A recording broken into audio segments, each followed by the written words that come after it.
राजस्थान में अब सचिन पायलट को आप ला रहे हैं अपनी पार्टी में? नहीं, हम क्यों लाएंगे, वो अपनी पार्टी में है। बात तो चल रही है इतने साल से। बीजेपी राजस्थान में पूरी तरीके से मजबूत है।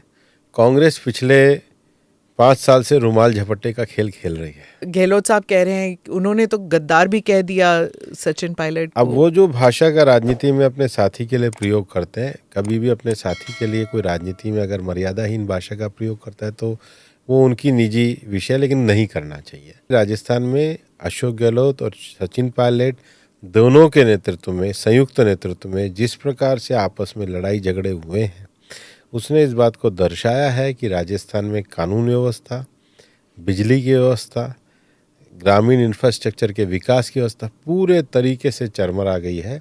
और हम जिस जगह पे राजस्थान के विकास की यात्रा को छोड़ के गए थे, राजस्थान उससे पिछड़ गया है। और इसलिए अब राजस्थान में भारतीय जनता पार्टी की सरकार का बनना तय है। आप कह रहे हैं राजस्थान, छत्तीसगढ़, मध्य प्रदेश, कर्नाटका, इन चारों राज्यों में आपकी सरकार बनने वाली है 2023 तक। अब बात तो फिर सारे इंटरनेशनल पेपर्स लिखेंगे India is moving towards a one party system. Her party अपने आप को बढ़ाने का काम करती है। हम कोई किसी का रजिस्ट्रेशन बंद नहीं कर रहे, किसी को चुनाव लड़ने से मना नहीं कर रहे, किसी पे कोई रोक नहीं लगा रहे।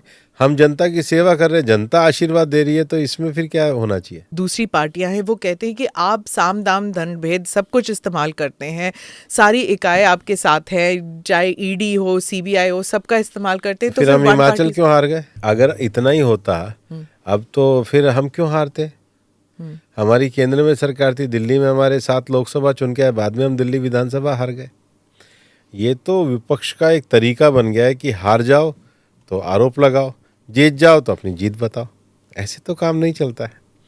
0.9% तो अगर हमारे पास सामदान दंड भेद था तो हम नहीं हारते। लोकतंत्र में और जनता के वोट की ताकत में विश्वास रखना चाहिए। पर इस लोकतंत्र में ऑपोजिशन की का जो स्पेस है वो कम होता जा रहा है। ये आरोप है कि बीजेपी जो है इतनी जोरों से, जिनका स्पेस कम हो रहा है उनको अपना आत्मविश्लेषण करना चाहिए कि उनका स्पेस क्यों कम हो रहा है। जिग्नेश मेवानी ने कहा कि हम लोग लड़ ही नहीं सकते बीजेपी के खिलाफ क्योंकि वो पैसों का इतना इस्तेमाल करती है इलेक्शन में। वो खुद कैसे जीत गए? तो लड़े हैं तभी तो जीते हैं। इतने कम में भी वो जीते हैं, तो उनको तो मानना चाहिए कि ये फेयरनेस है।